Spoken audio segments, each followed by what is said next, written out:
Binisita namin ang mga lugar sa bayan ng Goa, Camarines Sur na dati ko nang napuntahan. Dito sa ilog na ito na dating maganda at dinarayong paliguan sa Goa, aking binalikan. Nang makita ko muli ay tila napabayaan na at ilan na lang ang mga cottage na nakatayo dito. Ang pamilihan ay ganun pa rin ang sitwasyon at ayos at may ilang mga establishmento na nadagdag sa lungsod.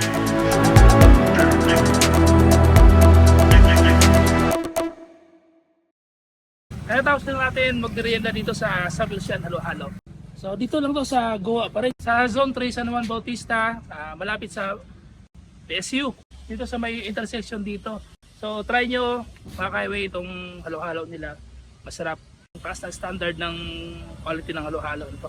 Try nyo minsan. So, tara, explore ko natin itong Goa. Pagkatapos namin maghalo-halo sa Samuel Sian sa halo-halo ay dumiretso na kami sa palengke para bumili ng mga kain na dadalhin namin sa lugar na paliguan dito sa Goa. Sa patuloy na kaguluhan sa Middle East dahil sa sumisiklab na giyera, kumusta naman kaya ang epekto nito sa mga nagtitinda? Base sa aking pagtatanong-tanong, medyo hindi pa gumagalaw gaano ang presyo ng mga bilihin dito sa palengke. Bagamat may ilang mga produkto na kailangan ng magtaas ng presyo, ay higit na mas maraming produkto pa rin ang steady lang muna.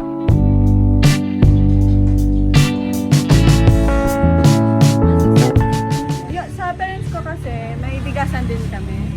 So, bali alam ko na din kung paano yun. So, ngayon, tumaas yung mga bigas. Usually, halos lahat naman tumaas. Mantika din, tumaas. So kumusta naman yung yung pag-angkat nyo ng medyo hindi pa kayo nahirapan sa supply? Sa supply, hindi. Usually, oversupply naman. Oversupply actually.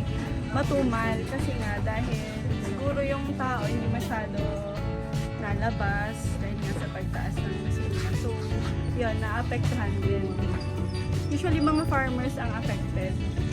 Kasi nga, pero ayon sa ibang mga nagtitinda, sakaling magtagal pa ng ilang buwan na mataas ang presyo ng krudo at gasolina, ay siguradong maraming mga produkto na ang sabay-sabay na magtataasan ng presyo.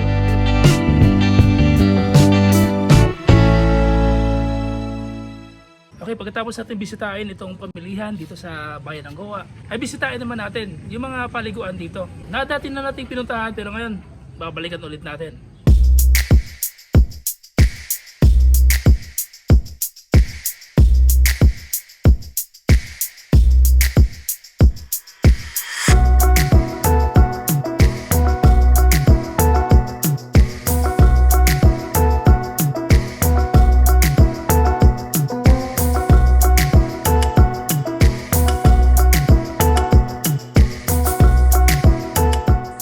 Okay, nandito na tayo ngayon sa Salog. So, nandyan pa mga highway. Bababa tayo. So, iiwan tong motor natin dito kasi masyado matarik yan pababa. So, tara, puntahan na natin. Bro, kumusta ang buhay vlogger? Kala nyo, magpera sa pagbablog ha. Subukan nyo, di, ganito kasi yan. Ginawa ko lang yung pagbablog kasi para sa akin, memories ba? So, keep memories pag dating ng araw, halimbawa gusto mong panoorin yung mga ganap mo sa buhay. Makikita mo pa kung ano yung pinaggagawa mo sa buhay. Okay na. Ganun lang. Collecting memories. Collecting memories. Siyempre, passion na rin. Ganun talaga dapat. Pag tumanda ka ngayon, Isipin mo ha. kaya pagtanda mo, meron kang babalikan. 2021 lang. Pababa talaga siya, no? Kaya, sinabi itong tukad. So dito na yung hanging bridge.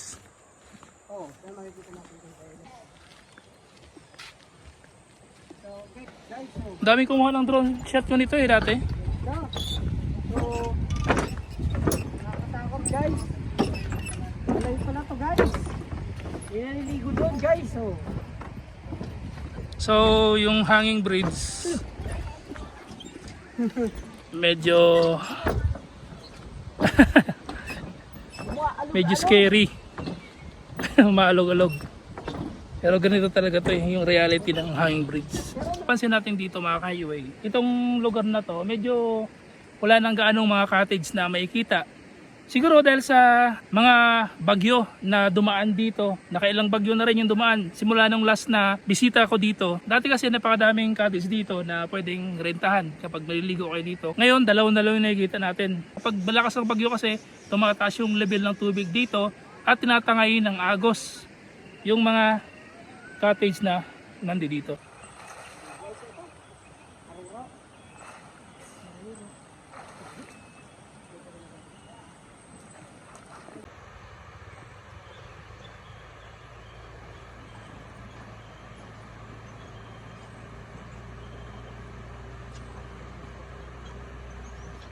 Ano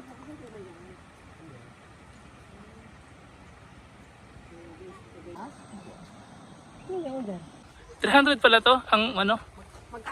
300 ang renta. 300 ang renta. Maghapon na. Yan mga highway. 300 lang ang renta ng cottage. Ito si Kuya. Oh. Lapitan nyo lang to si Kuya pag maligo kayo dito. Swimming. May cottage na kayo.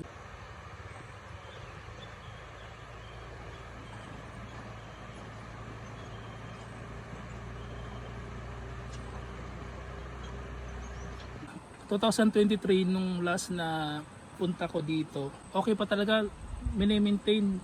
Pero ngayon, mapapansin mo sa paligid, maraming mga nagkalat na mga pinag-iwanang basura kagaya nito.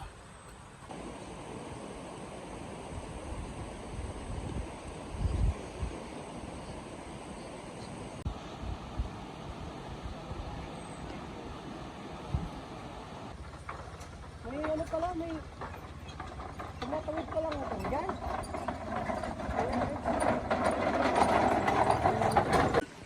Grabe oh. Pero may ano na rin dyan. Ha? May bulso. Oo. No? May fear of heights ka? Wala naman. Pero natatakot. Wala naman. Ikaw bro, Meron bro.